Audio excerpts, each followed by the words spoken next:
cet espace où je partage avec vous mes pensées singulières. Je suis Sabrina Ménasria et aujourd'hui, je vais vous parler de vos émotions intenses et comment ne plus les subir et en faire au contraire une force. Alors pourquoi parler des émotions ? Alors déjà, en général, c'est un thème qui d'un point de vue sociétal est très peu abordé parce que on est plutôt une société rationnelle, je le répète assez souvent, et l'intérêt qui est accordé aux émotions est très faible. En tout cas, on nous apprend pas à les gérer quand on est enfant. Et bien quand on est singulier et qu'on a cette hyper-excitabilité émotionnelle, c'est-à-dire qu'on a une capacité à percevoir les émotions de manière plus intense et à réagir, en tout cas à les subir de manière amplifiée, c'est plus compliqué d'avoir à gérer quelque chose qu'on nous a même pas appris. Donc l'intérêt pour un singulier d'y accorder de l'importance parce que ça devient vite insupportable. Et c'est aussi pour ça, je pense, qu'on associe souvent, par exemple, au potentiel intellectuel et mal-être, et qu'on dit souvent que les HPI vont mal parce qu'ils souffrent à cause de cette hypersensibilité, du décalage avec les autres et du fait de ne pas être compris et d'être en total on va dire atypisme par rapport à la société. Et donc sans cette hyper-excitabilité émotionnelle, finalement, il y aurait probablement pas autant de souffrance pour certains. J'insiste aussi pour dire que tout le monde ne souffre pas, mais vous l'avez probablement vécu, en tout cas moi je l'ai vécu, d'avoir des degrés de souffrance par rapport à certaines situations qui paraissent anodines pour certains, mais qui pour nous semblent totalement insurmontables. Et c'est en partie dû à ça, et ça, vous savez que j'en réfère toujours à cette approche de Dabrowski et à l'intérêt qui est porté justement sur cette hyperexcitabilité émotionnelle. Et donc ça, c'est un sujet important qu'il faut traiter, et c'est pour ça justement que je voulais aujourd'hui l'aborder, sachant que c'est un puissant fond et qu'on n'a jamais fini, croyez-moi, de parler de nos émotions. Et aujourd'hui, plus que jamais, on en parlera de plus en plus. Alors, comment aborder ce sujet ? Alors d'abord, les émotions, c'est quelque chose en fait qui nous touche personnellement et il faut savoir les écouter ses ressentis. Ça c'est le premier point, c'est-à-dire ne pas les mettre sous le tapis. Je vous rappelle, on nous a pas appris, donc en fait on ressent, on oublie. Voilà, c'est comme ça qu'on gère nos émotions. On se sent mal, on sait pas pourquoi, on a oublié de faire le lien entre le stimulus qui a été émis à un moment donné et puis le fait qu'on se sente mal 1 heure, 2 heures après. Et tout ce qu'on retient probablement, c'est qu'on n'est pas bien et on n'a pas probablement fait l'enquête pour comprendre à partir de quand on a commencé à changer d'état. Et c'est important de vraiment réussir à mettre de la conscience sur votre état émotionnel, c'est-à-dire de le reconnaître. Ça, c'est un premier point, parce que souvent on nie, on est dans le déni, on oublie, on n'est pas bien, on peut être un peu nerveux, on peut réagir de manière bizarre. Les gens ne comprennent pas, mais nous-mêmes, on s'est pas compris en fait. Donc déjà, de savoir qu'il y a eu un changement d'état, c'est un premier niveau de conscience, et ensuite d'essayer d'investiguer pour essayer de faire le lien avec le déclencheur de cet état. Je vous rappelle que émotion, en anglais, ça c'est in motion, donc en mouvement. Donc les émotions, elles ont vocation à nous faire bouger, à nous faire analyser quelque chose. Et très souvent, l'émotion, elle va nous dire quelque chose de ce qui est de nos blessures assez profondes. Je vous donne un exemple. Imaginez que vous êtes dans un magasin. Vous avez un vendeur, déjà que vous avez senti un petit peu en bobineur, qui essaie de vous vendre quelque chose. Vous commencez à voir qu'il vous ment. Vous le prenez sur le fait, vous l'écoutez, vous vous dites lui c'est un mythomane, ou bien c'est quelqu'un qui est pas sérieux. Je vais pas acheter dans sa boutique. C'est votre intellect qui analyse la situation. Vous sortez de là, vous avez rien acheté évidemment, parce que vous dites non, je vais pas lui donner mon argent, et la situation s'arrête là. Peut-être que vous vous direz il est pas réglo, il est pas honnête, etc. C'est pas des façons de travailler. Vous allez peut-être un peu vous insurger, mais ça va passer probablement rapidement. Imaginez la même scène avec quelqu'un que vous appréciez, quelqu'un que vous aimez, et vous observez cette personne en train de vous mentir, en train de dire des choses qui sont fausses, en train de vous manipuler. Et vous avez votre intellect qui analyse parce que vous avez raccordé des wagons, vous avez, en même temps que vous l'écoutez, vous savez de quoi je vais vous parler, vous vous êtes rappelé de plein d'éléments qui corroborent le fait que vous savez qu'elle est en train de mentir. Et là, ça va pas être la même histoire parce que ça va aller descendre au niveau émotionnel. Ça va aller chercher des choses beaucoup plus profondes au niveau de votre affect. Et là, la façon dont vous allez réagir, elle va varier très fortement en fonction des blessures de chacun et en fonction de ce que chacun a travaillé. en dehors du fait que c'est jamais agréable, évidemment, que quelqu'un nous mente. Ça, c'est certain, ça fait jamais plaisir. Mais vous voyez bien qu'avec la première scène, la partie émotionnelle était bien moins forte. Il n'y avait pas de résonance avec quelque chose d'affectif parce que la personne, vous la connaissiez pas, c'est dans un magasin et puis vous disiez menteur, voilà, un vendeur qui essaie de me manipuler ou autre. Mais le fait que ça rentre en connivence ou en résonance avec une dimension affective, vous appréciez la personne, vous allez lui attacher des choses, des représentations, une relation, il y a tout un monde autour de cette personne-là, donc la façon dont vous allez ressentir les choses va être différente.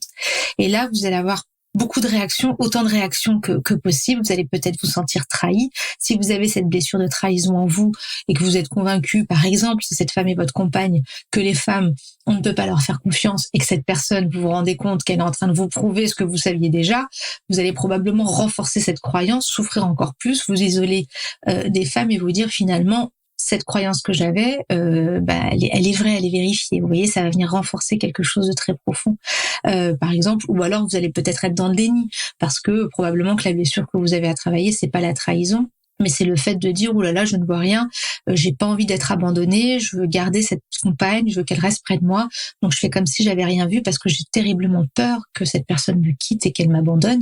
Et si je lui dis que j'ai vu qu'elle était pas honnête, eh bien, elle va peut-être me quitter et ça, je ne le souhaite pas. Et ça, c'est vraiment la façon dont, là, je vous cite une situation qui est, commune à plusieurs personnes, mais la façon de réagir va être vraiment très ancrée dans votre individualité et dans vos blessures. Et c'est vraiment important de ne pas faire l'autruche, peu importe la réaction que vous avez, c'est juste d'essayer d'analyser votre propre situation et de comprendre pourquoi vous réagissez comme ça. Parce que c'est ce qui va faire réduire la souffrance. Quand vous allez comprendre vos réactions, quelle est la blessure que ça vient toucher. Donc je vous ai dit la blessure de trahison, la blessure d'abandon.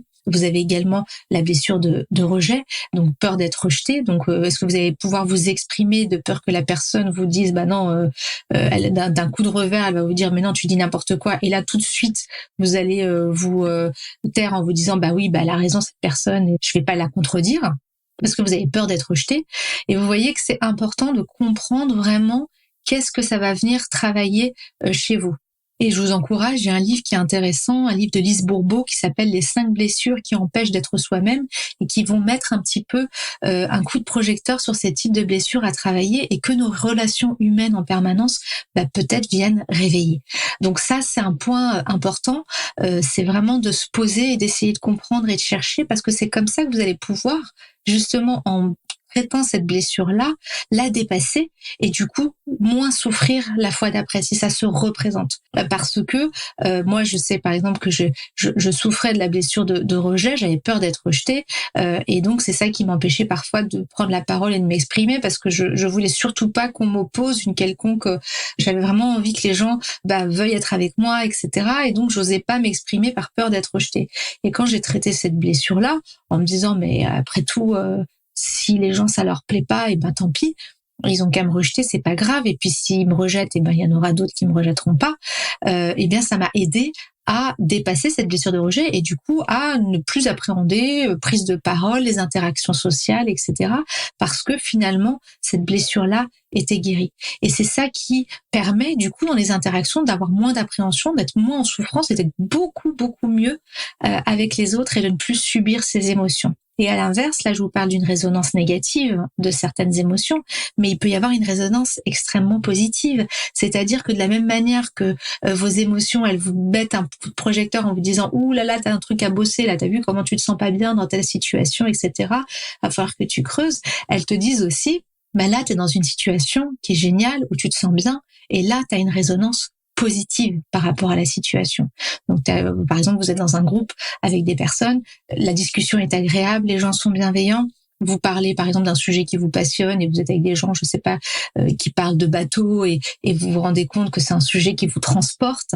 Là, vous allez avoir une émotion positive et ce bien-être que vous allez ressentir, ça va vous montrer aussi la voie, c'est-à-dire sur vos aspirations, sur ce que vous aimez faire. Et ça, c'est important parce que De la même manière, quand vous êtes dans des environnements hostiles ou qui ne vous correspondent pas, parce que tous les environnements ne nous correspondent pas, ça il faut bien le savoir, hein.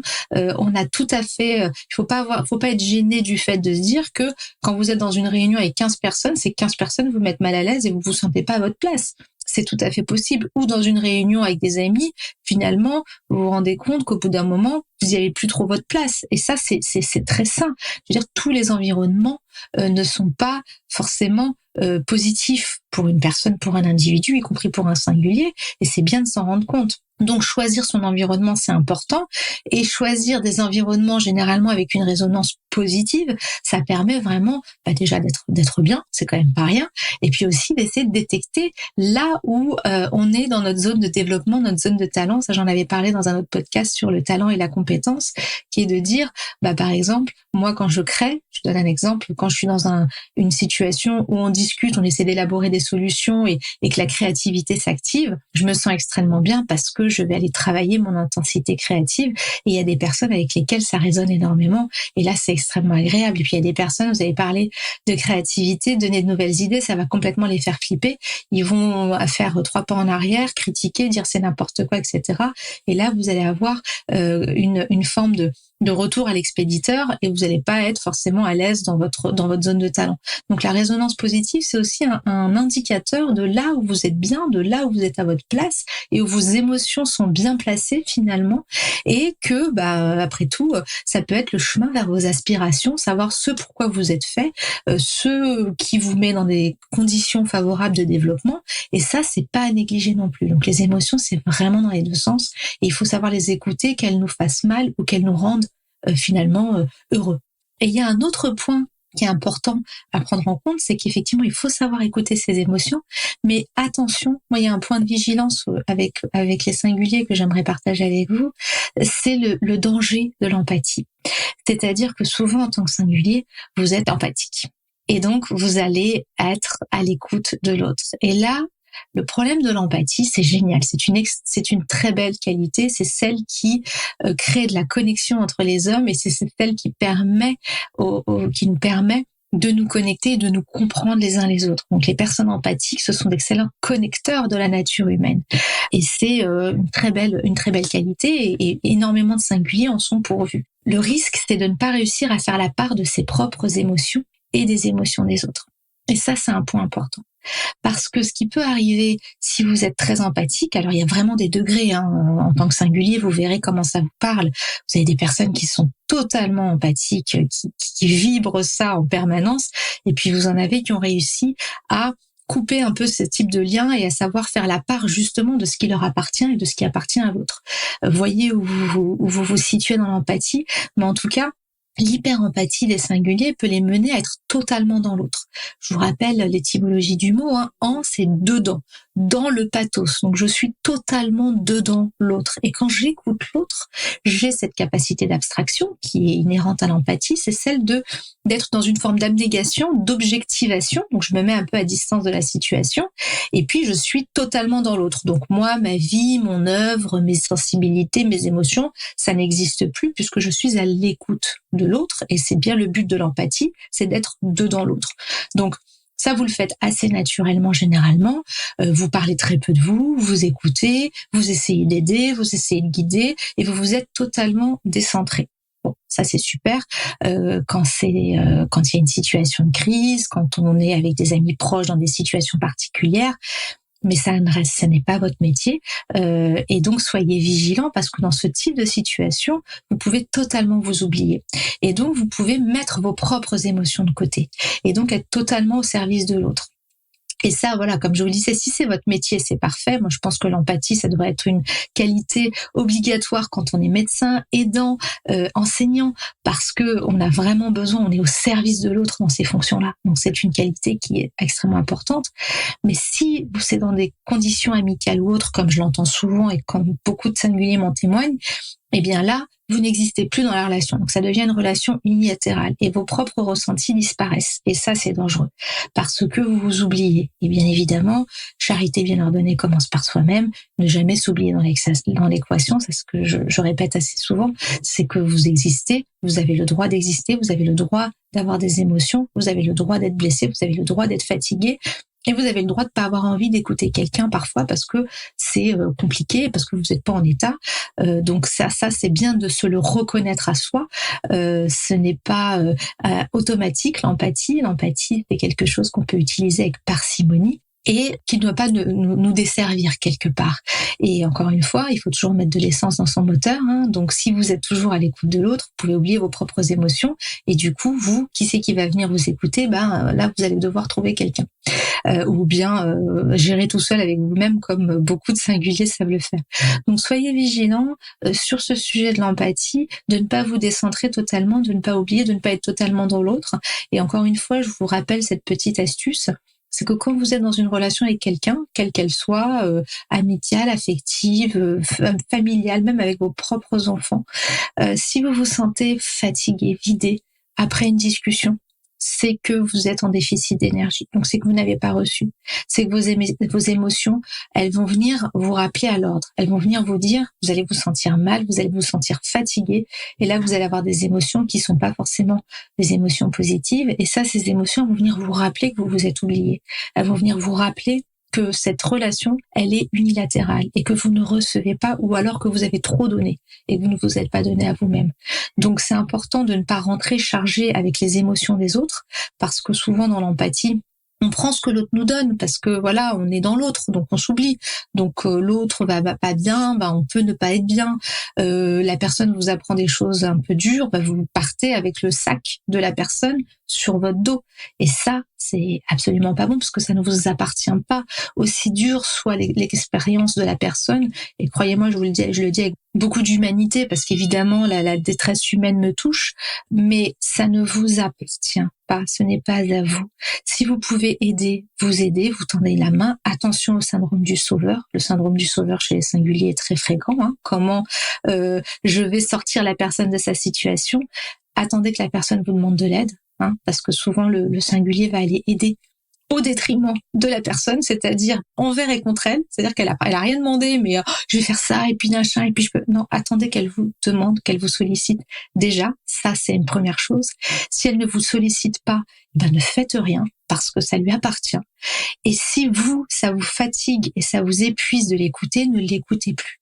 Comme je dis souvent, je sais que c'est un peu dur, vous n'êtes pas la poubelle des personnes. C'est-à-dire que si vous gérez une situation de crise, si la personne a besoin de vous ponctuellement et que vous êtes là pour elle, c'est magnifique. Si vous êtes un déversoir permanent du mal-être de quelqu'un, c'est une autre histoire. Et il y a des gens qui sont payés pour ça et qui font extrêmement bien leur métier, les psys, les coachs, les accompagnants, les thérapeutes. Il y a tout un écosystème. Et ne soyez pas, ne prenez pas pour vous des émotions qui ne vous appartiennent pas. Surtout, vous n'êtes pas formé à ça. Contrairement à des spécialistes qui sont payés et formés pour faire ça. Et pourquoi je vous le dis? Parce que moi, j'ai observé, je l'ai vécu, je l'ai vu et je l'ai entendu, des personnes qui sont totalement au service d'autres. Alors, parfois, c'est très sélectif, c'est un rapport affectif avec quelqu'un qui fait que on a une relation avec 2-3 personnes, des amis, qu'on est tout le temps en aide avec eux, tout le temps en train de donner, tout le temps en train d'écouter, tout le temps au service. Elle a besoin de moi, je cours. Cette personne n'est pas bien, je suis là, etc. Forme de pompier permanent. Et encore une fois, c'est pas le fait d'aider. Encore une fois, faites attention à pas mal interpréter mes propos, sur lequel je vous mets en vigilance. Mais c'est le fait de ne pas penser à vous et de prendre l'émotion de l'autre comme si elle vous appartenait, mais elle ne vous appartient pas. Et c'est vraiment important de pouvoir faire cette part-là des choses. Et croyez-moi, le ressenti, c'est un petit peu ça le thème en fait sur les émotions, c'est qu'à la fin de la journée, s'il y a un juge de paix, c'est votre ressenti. C'est-à-dire que oui, vous allez vous sentir peut-être l'envie d'aider, mais quel est votre ressenti? Est-ce que vous êtes fatigué? Est-ce que vous avez pensé à nous? Je me souviens d'une femme géniale que je vais pas citer qui m'a dit un jour, écoute, moi ça me fait plaisir d'aider, j'adore ça et les gens ont besoin de moi et je suis là pour eux. Et quand je lui ai posé la question, je lui ai dit, mais est-ce que les gens sont là pour toi? Elle m'a dit non. Je lui dis, et est-ce que finalement, quelque part, ça te pèse pas, le fait que toi, quand tu as besoin, finalement, ces gens-là sont pas là pour toi? Elle m'a répondu, si, ça me pèse. Je lui dis, donc ce n'est pas équilibré. Donc tu aimes aider, effectivement, c'est clair. Les singuliers, je vous dis, c'est toujours le sens des autres avant le sens de soi. Donc il y a un élan naturel pour aller vers l'autre. Ça, c'est en lien avec cette intensité émotionnelle et cette sensibilité à la nature humaine et ce sens, cette quête de sens, en fait, d'aider, d'être utile. Donc ça, c'est inhérent à la nature des singuliers, mais finalement, on reste toujours notre propre donneur d'énergie, notre propre guide et gestionnaire, on va dire, de nos propres émotions. Et ça, on ne peut l'attendre de personne. Donc, quand on donne tout, qu'est-ce qui reste pour nous? Et quand les gens sont pas là pour nous, qu'est-ce qu'on fait? Est-ce qu'on se trouve ça normal ou est-ce qu'on se trouve ça anormal? Ou est-ce que ça nous pèse? Personnellement, moi, le fait d'avoir travaillé là-dessus fait que je n'attends plus rien de personne parce que j'ai appris à donner ce que je pouvais donner. Et pas trop, parce que quand je donnais trop, finalement, j'étais en déficit. Et j'étais dans une forme de besoin de compensation par rapport à quelqu'un à côté de moi qui va venir me redonner ce que j'ai donné en trop. Alors que quand vous donnez et vous ne prenez pas les émotions des autres et que vous laissez à l'autre son libre arbitre, ses propres problèmes, ses émotions, et que vous êtes là pour donner uniquement ce que vous pouvez donner avec parcimonie, vous permettez à l'autre de se développer et vous permettez à vous de reprendre de l'énergie. Et à ce moment-là, finalement, vous n'avez plus besoin que les gens pensent à vous parce que vous avez appris vous-même à penser à vous. Et encore une fois, je ne suis pas religieuse pour un sou, mais charité bien ordonnée commence par soi-même. Il faut savoir trouver la sagesse là où elle est. Et donc, soyez votre propre guide, votre propre apporteur de nourriture émotionnelle et vous verrez que ce sera une des clés, en tout cas je vous le souhaite, de votre bien-être et puis de cette fin donnée à la souffrance que je vous souhaite à tous, même si vous n'êtes pas tous évidemment en grande souffrance, mais en tout cas cette quête du mieux-être qui est en partie due à ces émotions. Voilà, j'espère que ces quelques mots vous auront apporté des éclairages. N'oubliez pas que la psyché humaine n'est pas une science exacte, que chaque individu est unique. Donc, ne gardez que ce qui fait sens pour vous. À bientôt pour de nouvelles pensées singulières.